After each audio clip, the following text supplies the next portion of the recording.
Assalamualaikum.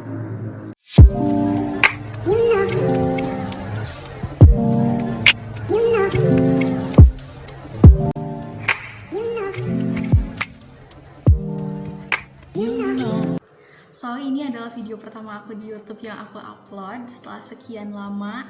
Jadi dulu aku pernah isi channel YouTube ini juga sama beberapa video, tapi sekarang videonya udah aku hapus, sudah aku bersihin, dan ini adalah video pertama aku setelah sekian lama lagi. Ini aku mau sharing ke kalian mengenai strategi untuk mengatur keuangan.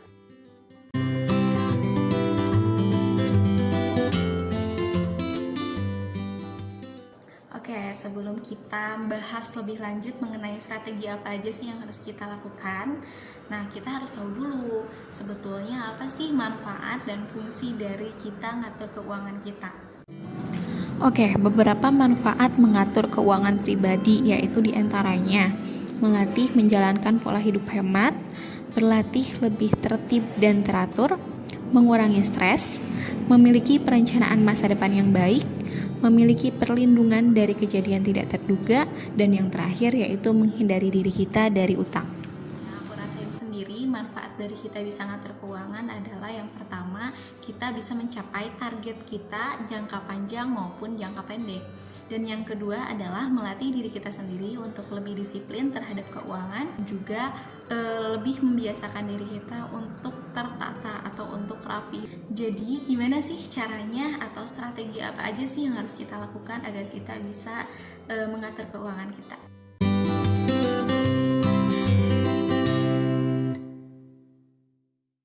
Nah, budgeting ini bisa kalian pelajarin mau itu di YouTube ataupun di Google. Tapi aku mau jelasin sedikit mengenai budgeting ini di slide berikut. Kalau secara umum, budgeting itu adalah alat perencanaan atau planning yang menyatakan pendapatan dan biaya untuk periode 1 tahun dan berfungsi sebagai alat pengawasan bagi pihak manajemen. Nah, tapi itu secara teori ya, secara umumnya aja. Pada kenyataannya, untuk ngebudget itu bisa ada dua, yaitu bisa bulanan dan juga bisa tahunan. Nah, untuk budgeting pribadi, alangkah lebih baiknya kita untuk melakukan budgeting secara bulanan.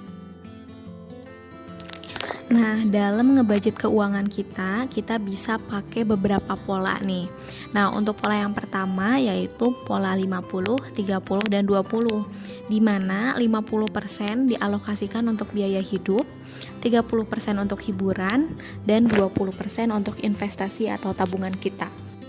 Untuk pola yang kedua yaitu pola 40, 30, 20, dan 10, di mana 40% dialokasikan untuk biaya hidup kita, 30%-nya untuk utang, 20% untuk investasi dan juga tabungan, dan 10%-nya untuk zakat atau kebaikan. Dan pola yang ketiga yaitu pola 80 dan 20, di mana 80% dialokasikan untuk kebutuhan kita atau biaya hidup kita, dan 20%-nya kita alokasikan untuk investasi dan juga tabungan. Nah, ketiga pola ini sebetulnya bisa disesuaikan dengan kondisi kita yang sebenarnya. Jadi nggak perlu banget menerapkan 100%, tapi seenggaknya pola ini jadi patokan kita untuk ngebudget keuangan kita. Oke, di sini aku mau kasih contoh cara ngebudget ala aku. Nah, ini aku kasih contohnya budget bulan Januari 2022. Pertama, aku tuliskan dulu pemasukannya. Yang pertama ada dari gaji bulanan 1.500.000, bonus awal tahun 500.000, dan pemasukan lainnya 1 juta. Nah, kalau aku total itu totalnya ada 3 juta. Kemudian kita tuliskan juga pengeluarannya apa aja.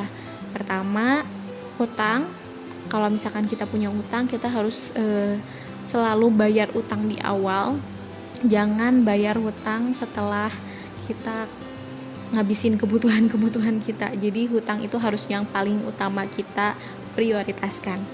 Yang pertama aku tulis hutang dulu.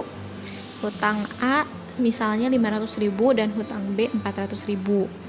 Yang kedua yaitu kebutuhan pribadi, mulai dari makan, tempat tinggal, budgetnya 700.000, 400.000, dan lain-lainnya 100.000. Kemudian investasi atau nabung 600.000, dan yang terakhir zakat atau kebaikan 300.000. Maka jika dijumlahkan nominalnya adalah 3 juta. Nah, kita lihat pemasukan dan pengeluarannya. Totalnya sama-sama 3 juta. Itu artinya kita udah mengalokasikan seluruh keuangan yang kita punya untuk pos-pos tersebut. Jadi, jangan sampai pada kenyataannya nanti pengeluaran lebih besar daripada pemasukan. Oke, setelah kita bahas mengenai budgeting, lanjut ke strategi yang kedua.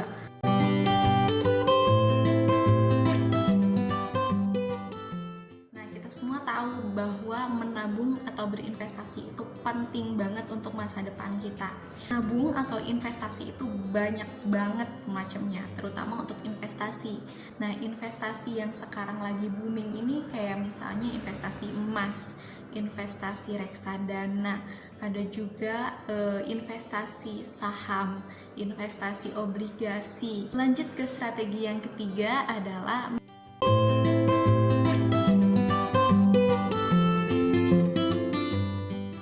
apa itu utang konsumtif. Nah, kita bisa searching juga di Google apa itu utang konsumtif. Nah, utang itu ada dibagi menjadi dua, ada utang konsumtif dan juga utang produktif.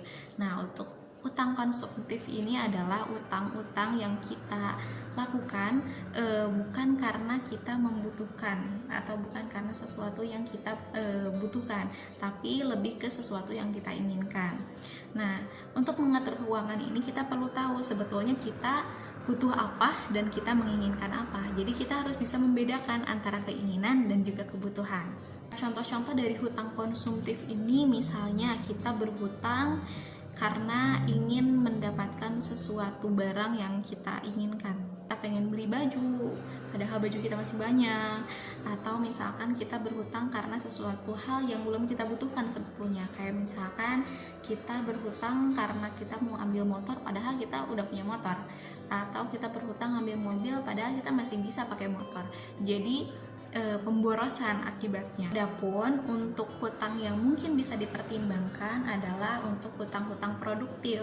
Nah, kalau hutang produktif itu adalah hutang yang bisa kita lakukan dengan syarat nanti kita bisa mengembalikan dana tersebut di kemudian hari dengan hasil yang sudah kita peroleh.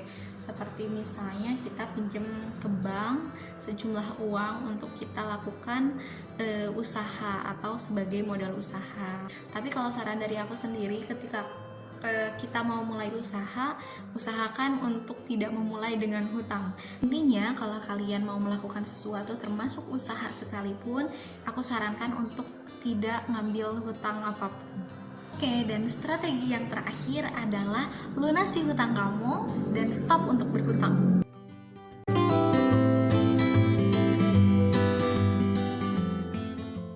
Kenapa sih kita harus berhenti ngutang? Pertama, karena hutang itu akan membebani kita. Apalagi kalau hutang-hutang kita itu berbunga. Semakin kita berhutang terus-menerus, bunganya juga akan semakin naik.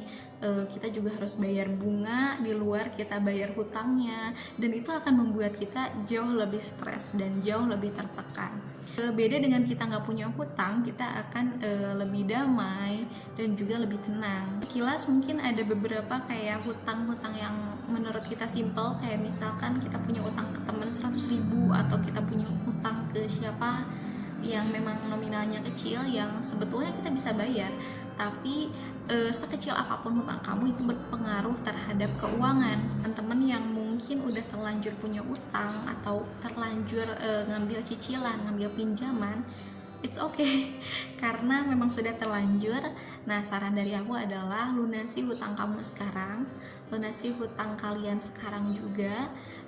Lunasi aja itu terus, jangan sampai kamu nambah hutang lagi. Jadi cukup di sana aja kamu berhutang. Setelah itu kamu mulai kelola lagi keuangan. Jangan sampai keuangan kamu membengkak.